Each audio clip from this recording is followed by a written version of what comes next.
Now, how does this stack up against our competitors? Well, our competitors in the consumer notebook space are Dell and Compaq. So how do we stack up against them? Let's take a look at weight.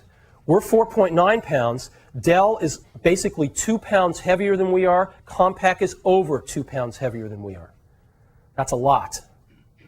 In terms of thickness, we're 1.3 inches. They are both 1.7 inches, dramatically thicker. In terms of displays, they all have 12-inch displays, but of course, as we've just heard, all 12-inch displays are not created equal. They have the old 800 by 600 displays. We have the first 10 by 7 display in a consumer notebook. So dramatically different display. In terms of battery life, 5 hours for the new iBook, 1.5 hours for the Dell. That's not going to get you very far. FireWire, yes, no, no. Built in on the iBook, no, no on the others. Ethernet, built in, no, no. And antennas, built in, no, no. So, built-ins and no's.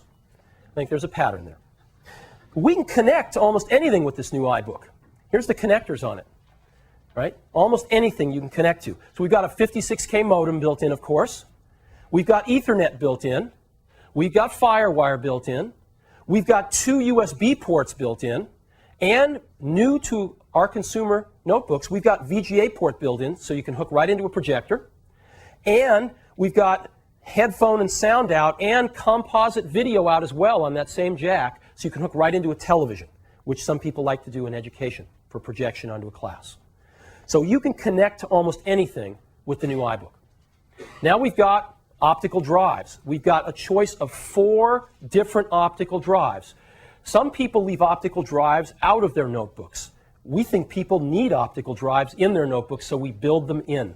And we have a choice of 4 different ones. A CD-ROM for playing games, a DVD-ROM for watching movies, a CDRW drive for burning discs, or a combo drive which has a DVD-ROM for watching movies and a CDRW drive for burning discs. You can select one of these 4, and again, you can watch movies or burn discs right on this incredibly small notebook computer. Durability is also very important in these devices, and the prior iBook set a standard for durability in notebook computers. The new iBook's even more durable. It's got a magnesium frame, uses polycarbonate plastic, the same stuff they make bulletproof vests out of, and the drive is rubber mounted. And in our testing, the new iBook is about twice as durable as the one it's replacing. We think this will set a new standard of durability for notebook computers. And it's affordable. The prior iBook started at $14.99 with all of these new features, with the thinnest, lightest notebook in its class, with a 10 by 7 screen, with all of this I/O built in. Starts at $12.99. $12.99. We have 4 models. They all have a 500 megahertz G3 processor in them. They are the fastest notebook in their class. They all have a 12.1-inch TFT display, and they all have 10 by 7 resolution, even the entry model. The entry model has 64 megabytes. The remaining models have 128 megabytes of memory. Those are the 4 drives, and these are the 4 prices. $12.99 for the entry with a CD, $14.99 for the DVD, $15.99 for the CDRW, and $17.99 for the combo. And all 4 of these models will be available in mid-May. About 2 weeks from now, we'll start shipping them. So we're really, really pleased with this new iBook. We've been working on it for a while, as you might imagine. So these are all the specs. This is how it compares. You know the models, you know the prices, but you don't know what it looks like. So let me show you. What's the design of this thing? The design of the new iBook takes some cues from the PowerBook G4 Titanium. It's not made out of titanium, but it takes some of its design cues, and let me show you now what it looks like.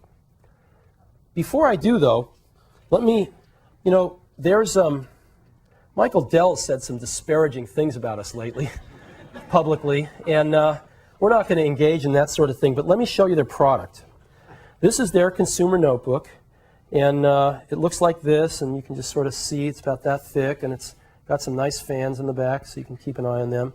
And so this is what theirs looks like. And let me show you the new iBook.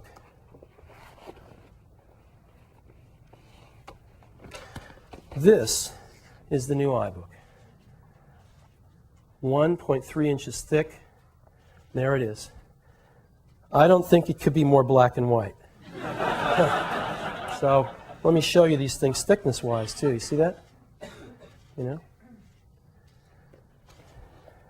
You can look at the backs of them. We even pay attention to that. So, let me show you what this thing looks like again. This is the new iBook here. That's what it looks like open. It's really clean. It's got this amazing hinge. Watch when you open it. See how it goes away and down like that? It's really nice.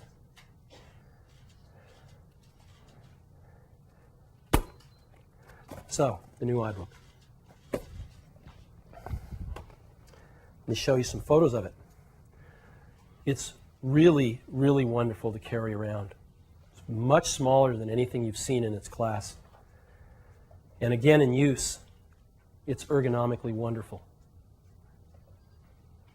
Now, what's really interesting about this, and hard to tell from a distance, is how small this thing really is. It's about 9 by 11.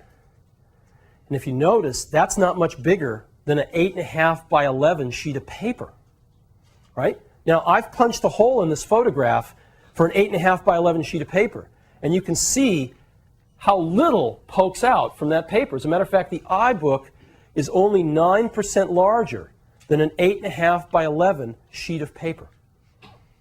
It's amazingly small and 1.3 inches thick. New iBook. Here's the side. You can see the connectors on it. And again, you can see it open like this. Any angle you'd like. And the screen, again, is delicious. Just wonderful. 10 by 7 screen. It's perfect for running Mac OS X. Really, really runs Mac OS X well on this screen. So this is the new iBook.